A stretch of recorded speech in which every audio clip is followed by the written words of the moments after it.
Moaz, photographe expérimenté, était en train de sauter entre deux toits d'immeubles quand il s'immobilisa presque littéralement dans l'air, stupéfait de ce qu'il venait d'apercevoir au-dessous de lui, tout en bas, dans la faille séparant les deux édifices, gisait un cadavre. La morte semblait seulement assoupie et avait l'une de ses jambes repliées, l'autre tendue, de sorte qu'elle exhibait comme dans un tableau sa formidable nudité. Il ne fallut pas très longtemps pour que d'innombrables paires d'yeux se braquent sur le bourgeonnement cramoisi niché au cœur du fourré. « Quelle parfaite image de la mort !» s'écria Moaz tout en prenant une photo.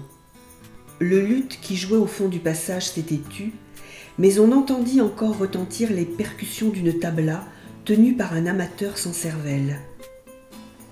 Soudain, surgit d'une rue avoisinante une femme, grimée comme un pingouin dans sa abaya noire qui frémissait au-dessus de sa robe de condoléances blanches.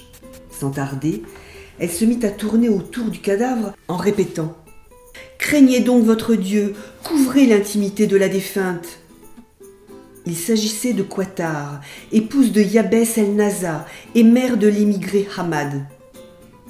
La foule se poussait du col pour continuer à scruter la victime par-delà le corps massif de la commère qui leur bouchait la vue. S'aidant de sa canne, un vieillard à la barbe orange se força un passage jusqu'à la scène du crime. Ses yeux, d'un bleu liquide, tombèrent sur deux mamelons qui pointaient chacun dans une direction. Une seule angoisse le préoccupait au point de le paralyser. « Mon Dieu, pourvu que ma fille Aza ne se retrouve jamais dans une pareille posture, indécente jusque dans le trépas. » Pour conjurer le risque que la morte ne contamine sa fille en esprit, le cheikh Mozahem, c'était lui, se répétait des mots pour se rassurer. « Mais non, pas de danger. Aza, elle est tranchante comme le faucon. Quand je l'ai giflée hier, ses yeux m'ont déchiqueté. Ce n'est pas elle qui vivrait animée de telles pulsions, ni ne mourrait souillée d'un tel déshonneur. Oh mon Dieu, je ne demande rien de plus qu'une mort digne, une fin dont je n'ai pas à rougir, suivie d'une résurrection dans les bassins du paradis, au milieu des houris. » De derrière les fenêtres, on entendait les filles se pincer bruyamment les lèvres en signe de désapprobation et les mères soupirer, priant que l'éclaboussure de la débauche ne se transforme pas en océan susceptible de noyer toutes les filles d'Abou-Rousse. Un inspecteur, 2 voitures de police et une ambulance firent irruption au milieu du maelstrom insensé qui entourait le cadavre et se présentèrent à mon entrée étroite, moi, Abou-Rousse. Mais quand les papiers officiels réclamèrent qu'un nom fût trouvé à la victime, toutes les voix se turent instantanément. Une inconnue. C'était la première fois que cette femme, allongée sans voile à la vue de tous, était aperçue ici. Elle fut couverte d'un drap blanc, puis soulevée.